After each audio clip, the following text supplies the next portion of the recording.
kelas 9 semester ganjil. Pengertian hari kiamat atau hari akhir.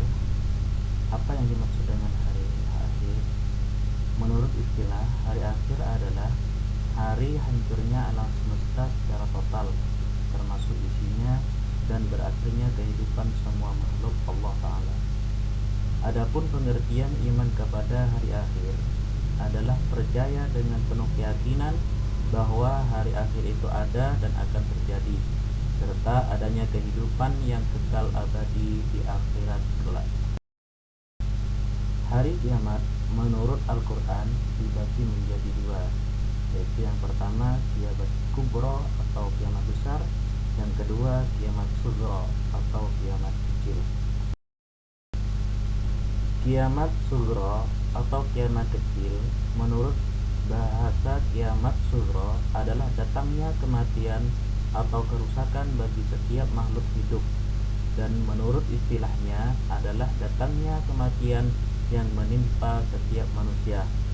Dalam Al-Quran surat Al-Imran ayat ke-185 disebutkan, kullu nafsin dha'iqatul maut wa innama tuwaffawna ujurakum yawmal qiyamah, yang artinya setiap yang bernyawa akan merasakan mati, dan hanya pada hari kiamat sajalah diberikan dengan sempurna balasanmu. Setelah kematian, manusia akan melalui beberapa alam. Yang pertama alam barzah. Jadi pasca kematian, setiap manusia memasuki alam barzah. Alam barzah adalah alam yang membatasi alam dunia dan alam akhirat. Sebuah alam yang seakan-akan tembus pandang, karena ia dapat melihat kehidupan dunia, begitu juga keadaan di alam akhirat.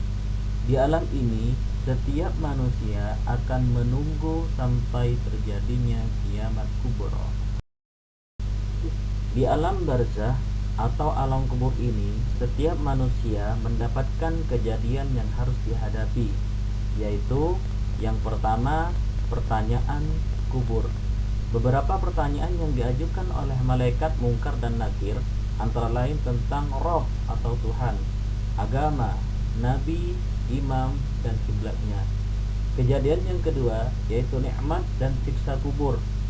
Nikmat kubur diberikan kepada orang-orang yang baik amalnya. Sebaliknya, siksa kubur diperuntukkan bagi orang yang zalim, munafik, kafir, dan musyrik. Yang kedua adalah kiamat kubro atau kiamat besar. Menurut istilah, kiamat kubro adalah berakhirnya kehidupan semua makhluk dan hancur leburnya alam semesta secara total dan serentak. Peristiwa kiamat ini menjadi peristiwa yang sangat luar biasa, sangat hebat dan berat, menggetarkan serta menakutkan. Betapa tidak, malaikat Israfil meniup sangkakala, lalu bumi memuntahkan isinya, gunung-gunung dibenturkan, langit pecah menggelegar, benda-benda bumi pun bertabrakan, dan terjadilah kerusakan yang sangat dahsyat. Sementara manusia bingung tidak berdaya, tidak tahu kemana arah yang dituju, tidak kenal keluarga dan karib kerabat. Akibatnya, setiap diri hanya mencari keselamatannya sendiri.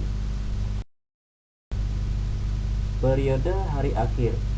Setelah alam semesta hancur secara total dan kehidupan manusia makhluk berakhir, maka mulailah manusia menjalani tahapan kehidupan baru dan proses menuju alam baqa. Tahapan tersebut dapat dijelaskan sebagai berikut.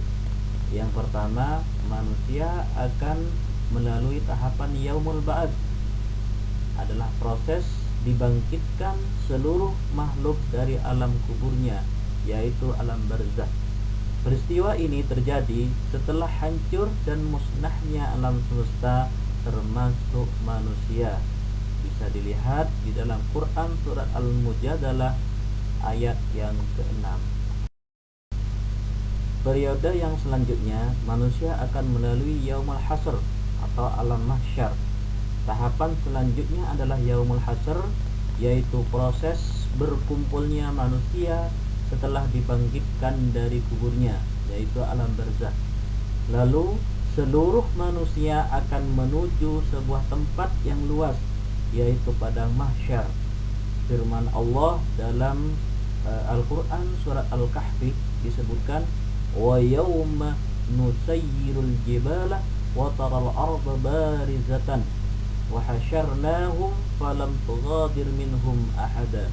Yang artinya, dan kami kumpulkan mereka seluruh manusia dan tidak kami tinggalkan seorang pun dari mereka. Periode selanjutnya yaitu yaumul hisab. Allah Subhanahu wa taala memperlihatkan semua amalan untuk dihisab, baik amal baik maupun amal buruk.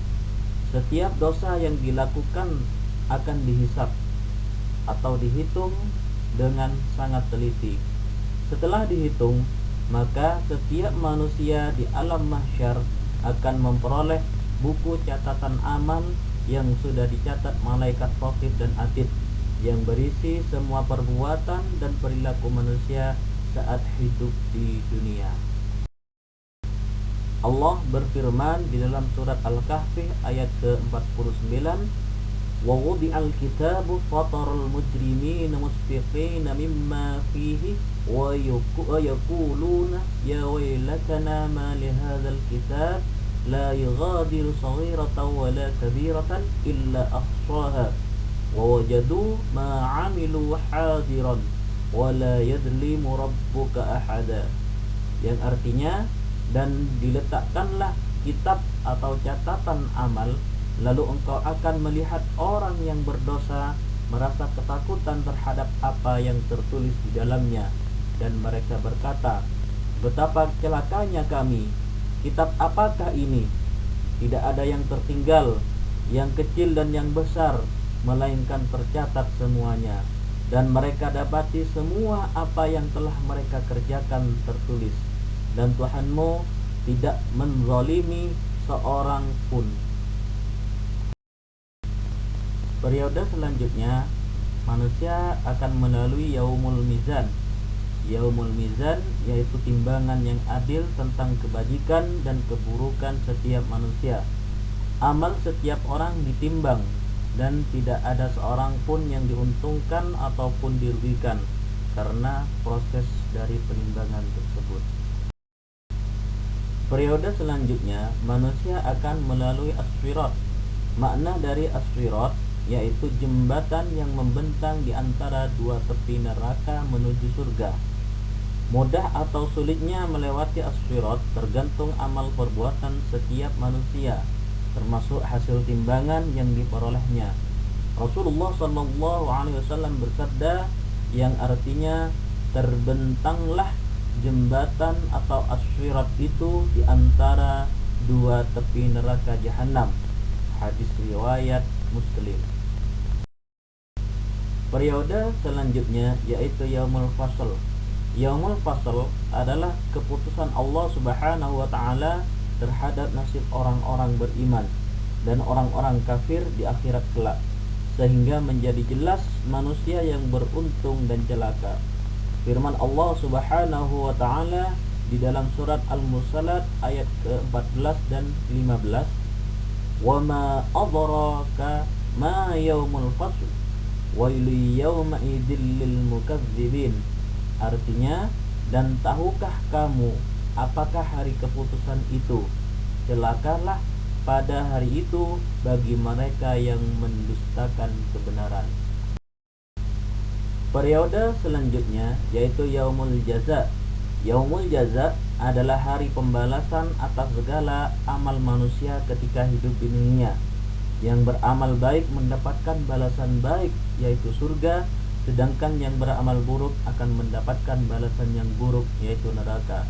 Firman Allah Subhanahu wa taala, al-yawma tujza kullu nafsin bima kasabat la zulmal yawma innallaha sari'ul hisab.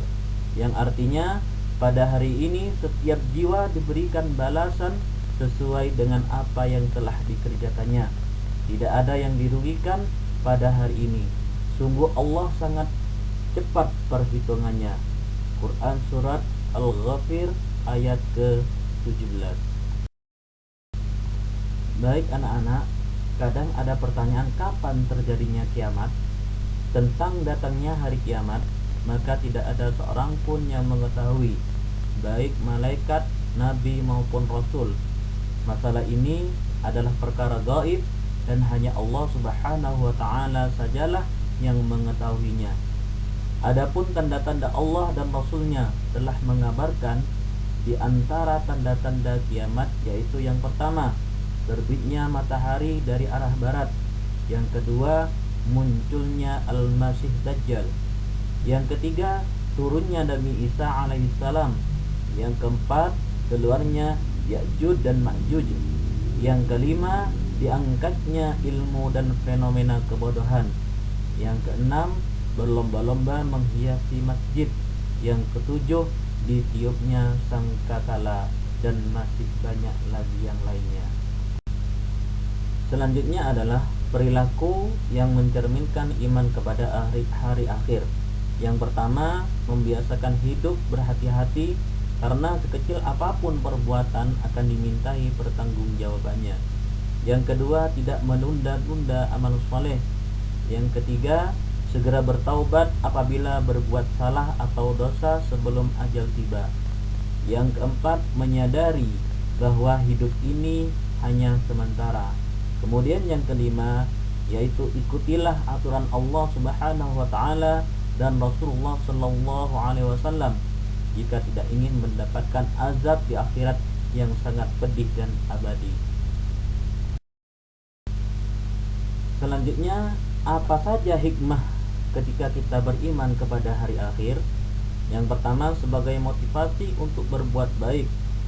Hikmah yang kedua, mendorong orang beriman untuk selalu berhati-hati dalam menjalani kehidupannya. Hikmah yang ketiga, yaitu meningkatkan ibadah kita kepada Allah Subhanahu wa taala. Anak-anakku sekalian, marilah kita bersiap-siap untuk mengantisipasi kedatangan tanda-tanda akhir zaman yang sangat fenomenal ini. Tanda-tanda yang akan berubah wajah dunia dari kondisi penuh kezaliman yang dewasa ini menuju keadilan di bawah naungan syariat Allah dan kepemimpinan Imam Mahdi berserta Nabiullah Isa alaihissalam. Demikian pembelajaran pada siang hari ini, mudah-mudahan bermanfaat. Assalamualaikum warahmatullahi wabarakatuh.